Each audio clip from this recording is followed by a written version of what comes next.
Ya, Assalamualaikum warahmatullahi wabarakatuh. Perkenalkan, nama saya Aditya Dwi Hermawan dengan NIM 73240130. Saya dari kelompok 8 yang beranggotakan Ramadan Yusuf Setiawan dengan NIM 73400092, Muhammad Fadil Abimanyu 73240105, Febrian Ajwar Abdillah 73240051, dan Yanuar Syaputra 73240131. Di sini saya akan mempresentasikan tugas akhir proyek tentang analisis pelanggaran etika profesi dari mata kuliah etika profesi. Di sini kita mengambil judul ketidakjujuran mekanik dalam perbaikan spare part kendaraan roda 4. Di sini ada daftar isi yang berisikan yang pertama adalah latar belakang dan rumusan masalah, kemudian ada landasan teori dan etika profesi, kemudian ada bentuk-bentuk ketidakjujuran mekanik, yang keempat ada analisis penyebab pelanggaran, kelima ada dampak kasus solusi, dan kesimpulan saran untuk yang terakhir. Bab 1, latar belakang. Di sini kita ngambil konteks industri bengkel mobil sangat bergantung pada kepercayaan atau trust antara mekanik dan pelanggan. Asimetri informasi memberikan celah bagi oknum mekanik untuk bertindak tidak jujur. Dan mobil adalah aset bernilai tinggi yang menyangkut keselamatan jiwa pengguna. Di sini ada dengan mencakup poin-poinnya adalah spare part, markup, dan keselamatan. Rumusan masalahnya apa bentuk penyebab, dampak, dan solusi ketidakjujuran di bengkel mobil. Kemudian akan dilanjutkan dengan teman saya.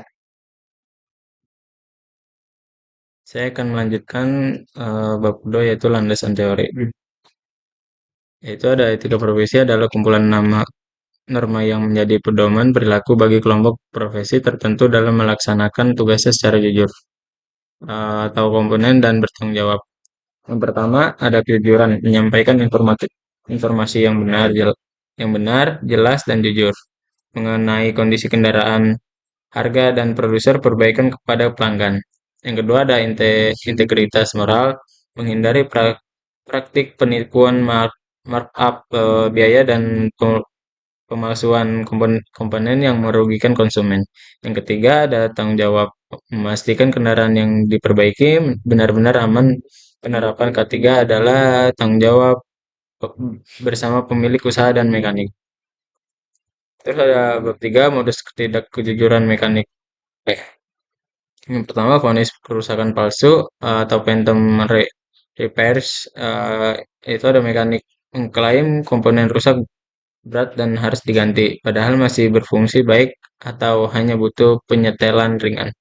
Yang kedua ada penggelembungan harga, markup nota atau menambahkan daftar pengerjaan atau suku cadang fiktif di nota tagihan akhir yang tidak pernah dipasang di kendaraan. Yang ketiga ada pemalsuan spare part, yaitu menagih harga suku cadang asli eh, eh, OEM namun memasang suku cadang tiruan atau KW bekas copotan atau rekondisi. Yang keempat, menahan spare part lama, tidak mengembalikan suku cadang bekas milik pelanggan. Tujuannya untuk direkondisi dan dijual kembali kepada pelanggan lain. Terus dilanjut sama teman saya. Berarti ya. Nah, saya akan melanjutkan dari materi teman saya, analisis penyebab pelanggaran etika. Tekanan ekonomi keuangan, persaingan ketat, merenung mekanik, mencari jalan pintas untuk meraup keuntungan lebih besar. Kurang pemahaman etika profesional, tanpa pendidikan etika yang memadai. Batas tindakan benar dari salah menjadi kabur. Asimetrik pengetahuan teknisi. Ketidaktahuan pelanggaran soal teknik kendaraan dimanfaatkan oleh oknum mekanik. Lemahnya pengawasan dan regulasi. Bengkel kecil beroperasi tanpa standar layanan dan mekanisme sanksi yang tegas. Budaya kerja tidak sehat. Ketidakjujuran yang dianggap lumrah di lingkungan kerja mudah menular dan ke mekanik. Minimnya transportasi awal. Tidak tidak adanya estimasi biaya tertulis. Pembukaan peluang penambahan biaya sepihak. Tidak ada efek jera. Pelanggaran dirugikan namun sering memilih diam karena tidak tahu harus melapor kemana. Oke, selanjut dampak pelanggaran etikanya. Bagi pelanggaran, kerugian finansial yang signifikan akibat biaya perbaikan yang tidak wajar. Ancaman keselamatan jiwa jika komponen vital rem airbag diganti barang palsu. Hilangnya kepercayaan terhadap jasa bengkel secara umum. Yang keempat, kendaraan berpotensi tidak aman digunakan setelah perbaikan. Di sini ada bagi mekanik dan bengkel. Satu, merusak reputasi profesi mekanik secara menyeluruh di mata masyarakat. Yang kedua, bengkel kehilangan kepercayaan pelanggan, customer loyalty. Yang ketiga, resiko bangkrut jika citra buruk menyebar luas ke publik. Yang keempat, ancaman tuntutan hukum melalui BPSK atau jalur kepolisian. Oke, selanjutnya akan dilanjut oleh teman saya.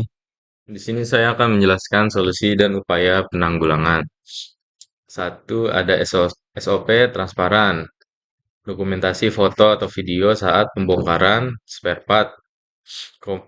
Komponen bekas wajib diserahkan kembali ke pelanggan. Kedua, ada sertifikasi kode etik, mendorong sertifikasi kompetensi yang mencakup kemampuan teknis dan pemahaman etika profesi mekanik.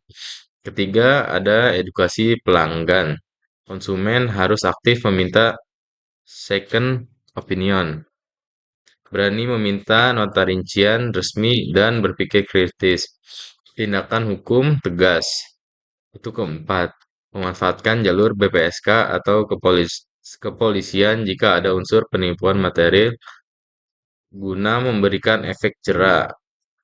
Oke, di sini saya akan melanjutkan apa yang telah disampaikan oleh keempat teman saya, yang dimana di sini akan melanjutkan untuk bab 4, yang dimana adalah kesimpulan dan saran. Untuk yang pertama itu ada kesimpulan dulu. Untuk kesimpulan pertama, pelanggaran etika itu, etika mekanik bukan hanya tindakan individu, melainkan hasil kegagalan sistemik budaya, organisasi, dan tata kelola. Eh, dan ini kesimpulan keduanya, dampaknya itu cukup luas, yaitu meliputi kerugian konsumen, ancaman keselamatan ketika berkendara di jalan, dan rusaknya, turunnya kepercayaan terhadap industri otomotif itu sendiri atau bengkelnya itu. Dan untuk kesimpulan ketiga itu ada komitmen moral individu adalah benteng pertama yang meregulasi eksternal saja itu nggak cukup tanpa integritas setiap profesional atau setiap pegawainya. Dan selanjutnya itu ada saran. Saran yang ini itu juga terbagi menjadi 4 poin. Yang pertama itu saran untuk perusahaan otomotif, yang dimana isinya itu adalah evaluasi budaya organisasi, investasi teknologi ramah lingkungan, dan membangun mekanisme whistleblowing. Dan untuk saran kedua itu ada tenaga profesional. Perbarui perbarui pemahaman kode etik dan bergabung dengan asosiasi profesi dan tolak instruksi tidak etis dari pihak manapun. Terus untuk pemerintah dan regulator, perkuat regulasi standar emisi, metode uji ketat, dan penegakan hukum yang konsisten. Untuk saran terakhir untuk lembaga pendidikan, yaitu untuk mengintegrasikan etika profesi ke kurikulum teknik via studi kasus nyata dan simulasi dilema etis. Dan mungkin itu saja. Dan ini ada kata-kata mungkin ya, integritas bukan tentang apa yang kamu lakukan saat orang lain melihat, melainkan tentang apa yang kamu lakukan saat tidak ada yang melihat. Dan mungkin itu saja eh, kesimpulan dari kelompok kami ini, yaitu kelompok 6. Eh, Mungkin itu aja. Terima kasih. Wassalamualaikum warahmatullahi wabarakatuh.